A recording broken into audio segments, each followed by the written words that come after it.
The City of Glencoe Volunteer Fire Department was dispatched following a report from the Glencoe Police Department of a building fire at 68 Glencoe Avenue. The structure is a two-story occupied multiple dwelling containing 10 apartments and a below-grade garage in the rear. Upon arrival, Captain Philip Grell III, he reported smoke showing and transmitted a signal 10. Seconds later, an additional call was received by the Glencoe Police Department via Nassau 911 from an occupant reporting that she and her family were trapped on the second floor with no means of escape. This critical information was relayed by Fire Supervisor Dispatcher Rodney Leffler Sr. to the First Assistant Chief Justin Vallio, who was arriving on scene. Upon Chief Vallio's arrival, 5 occupants, including a 6-year-old child, were observed hanging out of a second-floor window in the front of the building, with heavy smoke emanating from over their heads out of the window. Simultaneously, police officers reported 3 additional occupants trapped in the rear of the building.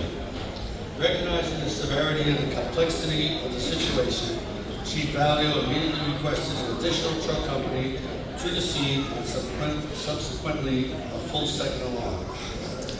Prior to the arrival of any fire apparatus, Captain Grell, wearing full personal protective equipment and a water can, entered the burning building to search for the trapped occupants. He proceeded to the second floor via the main staircase with the Glencoe police officer Frank Vezza following him. Upon reaching the top of the stairs, Captain Grell immediately was confronted with heavy fire and extreme heat in the hallway. Using only his water can, he was able to knock down the fire enough to allow Officer Vezza to push forward and reach the front apartment. While Captain Grella held the fire with the water can, Police Officer Vezza entered the apartment, locating and removing one occupant via the interior stairs and out the front door. As the first occupant passed Captain Grella in the hallway, he advised him that there were 2 additional occupants in that apartment sheltering in the front bedroom, unable to escape due to the fire conditions. Reaching the apartment, Captain Grell located the 2 remaining occupants and directed them to crawl beneath him or behind him as he led their way with only his water can. He continued to suppress the advancing fire in the hallway, shielding the civilians from the heat as he guided them towards the stairwell. Crawling ahead of the occupants, he maintained control of the situation, extinguishing fire and ensuring a safe path to the first floor and out the front door. Captain Grella's decisive actions, performed under extreme conditions with minimal equipment, directly resulted in the successful rescue of 3 civilians while demonstrating extraordinary personal risk to his own safety. Meanwhile, Chief Vallio and firefighter Rodney Leffler Jr. raised a 24-foot extension ladder off the first 2 engine to the window on the number 1 side. While firefighter Henry Maldonado spoke to the family in Spanish, calming them and pleading with them not to jump, as the smoke had taken up the entirety of the window at this point. Firefighter Leffler Jr. ascended the ladder in full personal protective equipment into the smoke, grabbed the child from the mother, and carried her down to safety. Recognizing that the mother was unable to get onto the ladder herself, Chief Vallio climbed the ladder into the smoke with no personal protective equipment, getting the mother onto the ladder and down to the ground, followed by 1 female and 2 male occupants who descended under their own power. Following the rescues, firefighter Maldonado and Second Assistant Chief Carlos Cardenas conducted primary searches on the first floor, encountering heavy smoke, locating 4 additional occupants who had been asleep in 2 separate apartments. One of the occupants, located in the apartment directly under the fire, was handicapped and unable to walk.